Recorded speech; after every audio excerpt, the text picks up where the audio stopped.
বাগেরহাটের চিতলমারীতে বোরো ধান সংগ্রহ অভিযান ঘিরে উঠেছে অনিয়মের গুরুতর সব অভিযোগ। উপজেলা খাদ্য গুদামে ধান নিয়ে গেলেও ফিরিয়ে দেয়া হচ্ছে কৃষকদের।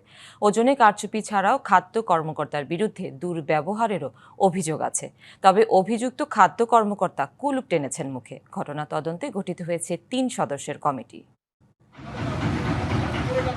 গেল মাসে বাগেরহাটের চিতলমারী উপজেলায় শুরু হয় সরকারি বোরো ধান সংগ্রহ কার্যক্রম। তবে ধান দিতে গিয়ে ভিন্ন পরিস্থিতির মুখোমুখি হন কৃষকরা। অভিযোগ, গুদামে দীর্ঘ সময় অপেক্ষা করেও ধান বিক্রি করতে পারেননি তারা। উপরন্ত দাবি করা হয় অর্থ। অনিয়মের এখানেই শেষ নয়, ধান সংগ্রহে আছে ওজন কারচুপির অভিযোগও। প্রতি 50 মণ ধান দিলে জমা দিতে হয় অতিরিক্ত 3 মণ। আমি নিয়ম মাফিক কার্ড জমা দিছি, আমার ধান নেবে আজকাল করে অনেক দিন করে এই পর্যন্ত হয়ে গেছে, ধান নিচ্ছে না।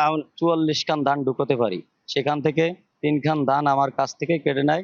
নগদ নিয়ে এলো হার না মানা হার অফার। সর্বনিম্ন 10,000 টাকা রেমিটেন্স নগদে পাঠালে থাকছে স্বর্ণের হার জেতার সুযোগ এবং 41 খান ধানের দাম দেয়। এত সব কিছুর পরও প্রকৃত কৃষকদের বাদ দিয়ে মধ্যস্বত্বভোগীদের থেকে ধান সংগ্রহ করেন খাদ্য গুদামের ভারপ্রাপ্ত কর্মকর্তা। প্রতিবাদ করা হলে জোটে দুর্ব্যবহার। ধানের এখন আছে স্যাম্পল এনেছে, নেওয়ার পরে আমার ধান এখন আর বলে না দেন ধান নিয়ে এসে বাকি যে উত্তর দেবে তার ধান বীজে হোক, পচা হোক, গজা হোক নেবে, আর যে ওনার কথাই বলবে না তার ভালো ধান ফেরত দেবে। ওই ঘটনায় বাগেরহাটের জেলা প্রশাসক বরাবর লিখিত অভিযোগও করা হয়েছে। তবে এ বিষয়ে জানতে চাইলে সাংবাদিক দেখে এড়িয়ে যান অভিযুক্ত খাদ্য গুদাম কর্মকর্তা। তাহলে আপনার বিরুদ্ধে যে অভিযোগগুলো আসছে এগুলোর বিষয়ে কোনো ক্যামেরার সামনে আপনি কথা বলবেন না।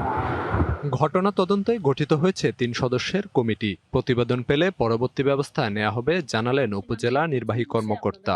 অভিযোগটা শুনলাম, আর যদি তথ্য প্রমাণ স্বরূপ আমি পাই, অবশ্যই এই বিষয়ে আমরা আইনগত ব্যবস্থা নিব।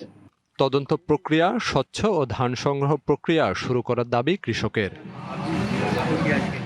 DBC news desk.